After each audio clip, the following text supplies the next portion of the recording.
নবী বলেন, এই যুবক তুমি এত অঝোর দ্বারায় কাঁদো কেন? কয় গুনাহ করেছি। গুনাহ করেছো? আমার মাওলা পাকের রহমত সম্পর্কে তোমার কি ধারণা নাই? বলে, ও পয়গম্বর, আমার মন বলে আল্লাহর রহমত থেকেও বড় গুনাহ করেছি। জমিন থেকেও বড়? কয় হ্যাঁ। আসমান থেকেও বড়? কয় আসমান থেকেও বড় গুনাহ করে ফেলেছি। এইভাবে বলতে বলতে বলতে বলতে এক পর্যায়ে যুবক বেহুশ হয়ে গেল। এবার নবী বলে, এত কইতেছো, গুনাহটা কি বল? আল্লাহর বান্দা যুবক কান্না করে বলে, পয়গম্বর, এত মারাত্মক অপরাধ আমি করেছি। মানুষ মরে যাওয়ার পর লাশগুলো যখন কবরের মধ্যে রাখিয়া সবাই চলে যায়, আমি একদিন পর যাইয়া ওই কবর খনন করিয়া লাশের কাফনটারে চুরি করে নিয়ে যাই। লাশের কাফন চুরি করে নিয়ে যাই। কিন্তু একটা ঘটনা আমাকে এত পরিমাণ কাঁদাইতেছে। এলাকার মধ্যে এমন একটা সুন্দরী রূপসী নারী যুবতী, তার ইন্তেকাল হয়ে গেল। কবরের মধ্যে সবাই দাফন করলো। কাফন দাফন করে বিদায় হওয়ার পর আমি গিয়া যখন পরের দিন মাটি খনন করিয়া কবরের মধ্যে সুন্দরী রূপসী ওই কন্যা নারীটার কাফন নিয়ে আমি যখন টান দিয়ে চলে যাইতেছিলাম, পেছন দিক থেকে আওয়াজ। এক পর্যায়ে আমি আবার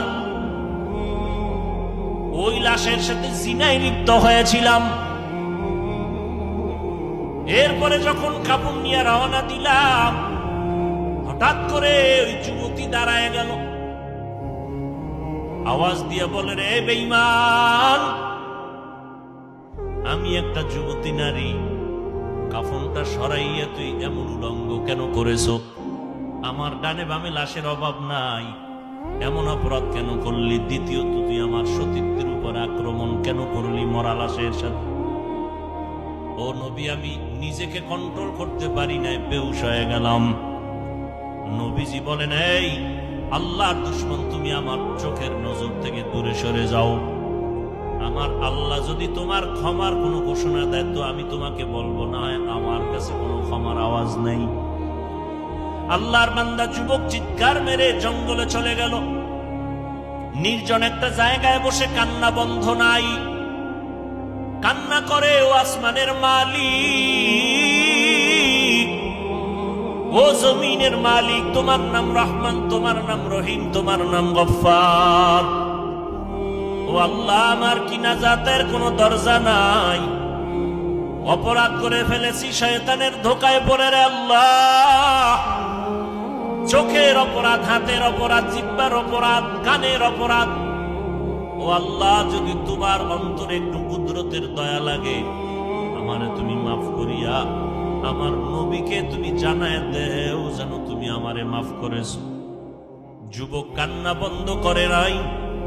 আল্লাহ পাক রব্বুল আলামিন বলেন, ও মুমিন, ফালিয়াযহাকু কালিলান ওয়ালিয়াবকু কাসীরা। বেশি বেশি কান্না করো, কম কম হাসিও রে মুমিন।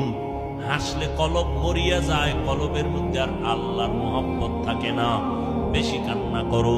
নবীজি স্পষ্ট হাদিসে বলেন, জাহান্নামের আযাবের ভয়ে যদি কান্না করো, এক ফোঁটা চোখের পানির বরকতে জাহান্নামের আগুন হারাম করে দিবে।